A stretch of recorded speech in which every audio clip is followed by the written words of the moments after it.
So, hey guys, today we're talking about the upcoming ban list or upcoming forbidden limited list update, but that's just a handful to say, so we'll say ban list instead because it's much shorter, but alright. So, it says here we have compiled the trends and results of decks used in ranked duels and events, and will limit cards and decks with outstandingly high usage and win rates in line with their impact on the metagame. The changes made to the list reflect our aims of preventing decks from being too difficult to counter, ensuring the game's tactical element is not compromised by overly short duels.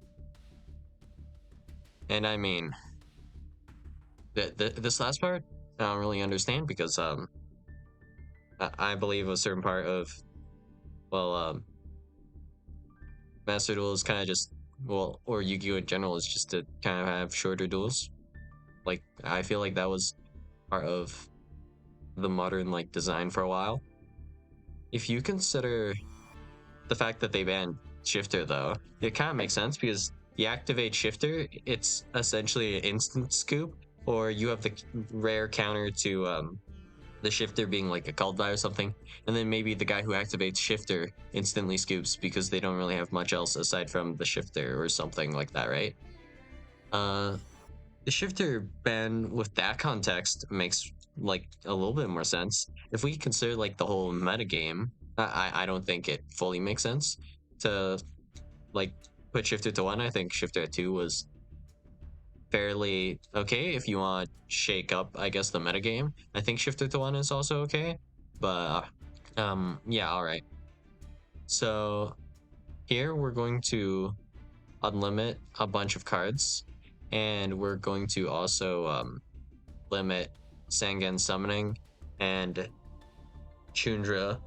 So honestly, I think these hits are a bit weird, but I think these hits make sense if your goal is not to like more or less kill Tenpai, because in my opinion, the most powerful card for Tenpai would be, well, it's not even showing up here as a related card, but it would be Sangan Kaiman, because Kaiman is the hardest thing to counter.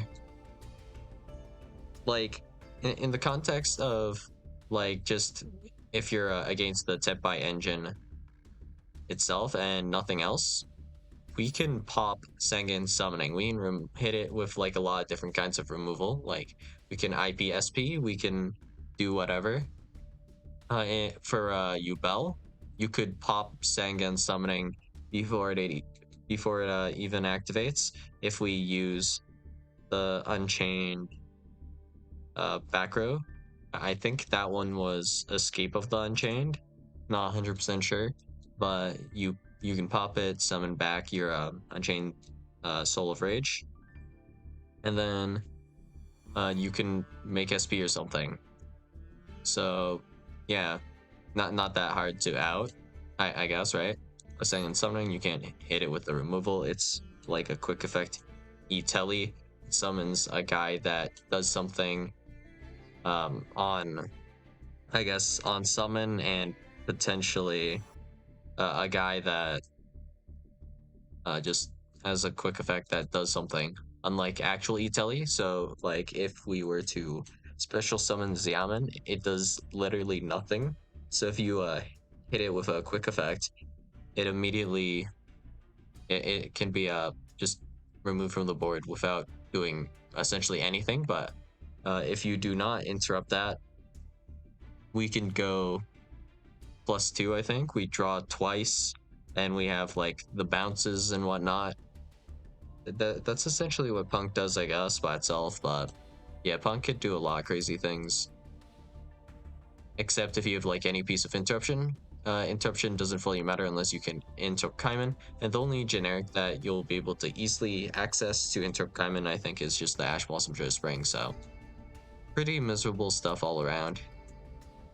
And usually you can just hold the Kaiman because well, if we have, for example, activate Sangan summoning to add a guy, whatever guy you're going to be adding off of the summoning here, it's going to be unaffected because of summoning. And then if we were to normal summon the Pydra, it usually means like you might not have summoning. So like normal summon Pydra and then try to grab either the summoning or the Kaiman. It does not mean you don't have the Kaiman, but if you allow your opponent to resolve essentially Hydra and then Sangan summoning, if your opponent still has a Kaiman, that's a pretty good hand and could just lead to a win because Sangan summoning by itself, summon Chundra is essentially combo. And if we have the combination of Pydra plus summoning, you can summon Sengenpai, Transcendent Dragon, and also Chundra to more or less set up lethal, I guess. So that's kind of how that works, I guess. But Sengen summoning to 1 and Chundra to 1, it does also add like some more counterplay to specifically Tenpai. So with only one Chundra, there are certain choke points that are now available, which isn't that big of a deal, I guess. Sengen summoning to 1 is more of a big deal and affects the grind game in a major way. So I believe honestly Chundra is like probably one of the weaker hits they could do. But Sengen summoning to 1 is probably a bit stronger. Like I believe semi-limit Sengen summoning does nothing. It just affects consistency a little bit and makes it feel a little less annoying when someone sacks you by hard opening Sengen summoning and then normal summoning Pydra. But if we were to instead deal with just one Sengen summoning, when we out that Sengen summoning, we 100% know that our Tenpai opponent does not have any play for example, if we were to have an 8 plus Sharnga, make full armor master. If I have a full armor in defense mode with Sharnga in the graveyard, I can pop Sengen summoning, and that will pretty reliably prevent Tenpai from being able to OTK me if I use Sharnga effect to pop on the now limited 1 copy of Sengen summoning, which cannot be retrieved unless you play maybe like a barricade or blocker or whatever it's called. And if we do that, yeah, the entirety of the extra deck can't really out full armor master, so we're vibing. The only play to out full armor master is essentially just you would pop Sengen summoning, double a monster's attack, and then do battle, I guess. But we can just pop this in like main phase, so we're vibing essentially. Yeah, so we'll move on to the cards getting unlimited. So Trickstar Reincarnation. Well, the obvious reason why Trickstar Reincarnation was at 1, like since the release of Master Duel, is well, this is the only card that can do this. I think. I don't think there's anything else, is there? I mean, there might be actually, but yeah. So Chain 1, Trickstar Reincarnation. Chain 2, Droll Lockbird. This will then banish your opponent's entire hand, and they will draw no cards. So yeah, that's the only reason. Yep, Trickstar Reincarnation at 1. That was the reason, and I guess we don't care about that anymore. But honestly, I am seeing an increase in play rate for Droll. Like I've gotten Droll in the last like 4 games. All right, White Dragon, Wyver Bust. Cannot be normal summon slash summon, must be special summon from your hand by banishing 1 dark monster from your graveyard. You can only special summon White Dragon Wyver Buster once per turn this way. If this card is sent from the field to the graveyard, you can add 1 Black Dragon Collapse Serpent from your deck to your hand. Honestly, I don't know why, but there was a point in time where Dragon Link was super popular. I don't even think Dragon Link was like that good of a deck, honestly. It was just fine.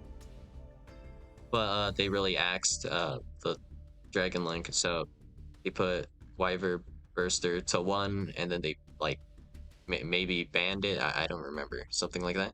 And then Chaos Space, maybe that's what was banned. I'm not 100% sure what was banned. I think it was Wyver Buster actually, or Wyver Burster. And Chaos Space was heavily limited. They also limited quick launch, which is annoying when I'm playing pure rockets, you know, whenever I'm in the mood to do that. So quick launch is just E-Telly essentially for rockets. There's no lock on this. Special summon a rocket monster from your deck, but I cannot attack, also destroy it during the end phase. No hard ones per turn, or any extra conditions on it, so pretty powerful card. This was semi because, you know, Dragon Link. And moving on, Sky Striker Mecha Hornet Drones. Genuinely no idea why this was limited to one, but I'm just going to go on a whim and say Orchist question mark. Maybe it was because of Orchist. Yeah, genuinely no idea why this was at one.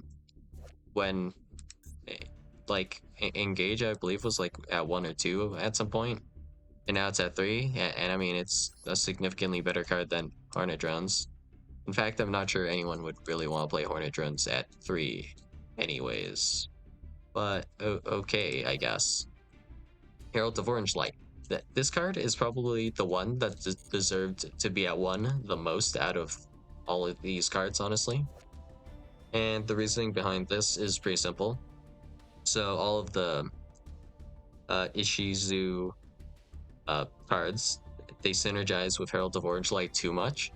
But the really nasty one specifically, well, it would be the Millers. So we could do Herald of Orange Light effect to send for cost the Miller, and it would just trigger with Herald of the Orange Light, and this would be a negate at the same time. And then you're playing on turn 0, and you're also really hampering with your opponent's play. So, or really negatively affecting your opponent. And the other combination, of course, is Herald of Orange Light sends, I think, yeah, let's say Mudora. And then you can't call by this because Mudora will bash itself for cost and then shuffle back the Herald of Orange Light. So if you have like a cross out or second called by, that's about all you can do against Herald of Orange Light. And I mean, technically you can also Bistral banish this as well because it's a light. So yeah, pretty obnoxious. But I mean, the worst of it is gone now, so the Miller being banned, it's probably okay to have 3 copies of Orange Light again. And then we have Floowandereeze and M-Pen. Like, honestly, I didn't know people played like that many copies of M-Pen anyways. Isn't M-Pen like a 2 of at most, or maybe like a 1 of anyways? Like, I think it's a 2 of, because it's not that bad to open, but it's like, is this even a 2 of, or was it really just a 1 of anyways? But what was this hit even? They're still not moving map back because map is just pretty degenerate. If we like think about Floowandereeze and how it navigates around hand traps, it's fairly strong, and M-Pen itself is kind of a floodgate, you know? Yeah, your opponent cannot activate the effects of special summon monsters they control in attack position. That's pretty nasty, I guess. And also, of course, you play 3 copies of, I believe most Flu lists do this now. Most Flu players play 3 of the Harpy's Storm or whatever. So essentially, if you control a wind monster, or was it winged beast, something like that, your opponent, if they ever attempt to activate a monster effect, it is negated. Doesn't matter the location, it will be negated. And that will be for a whole turn, and it's a lingering floodgate. Fun. But alright. Now back to Tenpai for a little bit. Alright, so Tenpai I honestly don't really have that much of an issue with, so I genuinely do not know about like what the win rate for Tenpai would be just overall. And then there's like in different divisions the win rate for Tenpai that might vary. Like if we're looking at specifically Master 1 or Master as a whole, I don't really have that data. But genuinely, I am not seeing that much Tenpai. It's like only maybe 30%, so it's on the lower end. I think I was seeing more like Snake Eye when, well, their hits on the ban list, when all their cards got like limited and stuff. I was seeing Snake Eye like nearly every game, like maybe 60-70% of my games were against Snake Eye. right now against Tenpai. I think we're at like, for me personally, 30% or so. In fact, I would have liked to see more Tenpai at certain points, just purely because, you know, it's a going second deck and they'll allow you to go first. That's essentially what Tenpai does, right? But I just I just kept getting hit by well, losing the coin flip and then having to go second with my deck fully spec'd for going first, which is just the most irritating thing. Like, imagine playing Danger Dark World with no like board breakers or anything, and then oh, guess I'm going second against uh this deck. Yeah, I don't know, like Ritual Beast after they resolve Shifter. Ah, or perhaps like Kishtira. Ah, joy. Oh, or perhaps Tearlament, which is not really possible if they high roll, but you have to wait to check and see if they high roll, which is just also irritating. But overall, like tier is like somewhat consistent-ish, unless you're like really unlucky, I guess. But yeah, Tenpai, I guess like the hits are kind of deserved, right? Yeah, just in general. I don't know. People just don't like the playing against this deck, so that's I guess another reason to hit it. And I don't think this deck is like that interesting either. In fact, like as far as decks go, I don't think this is like one of the strongest decks either. That's just my opinion. We can go more into that in another video if you guys really want to see the thought process on that, because I've only shared part of it. We could go more in depth, but yeah, that's all I got for you guys today, and I'll see you guys in the next video. Bye.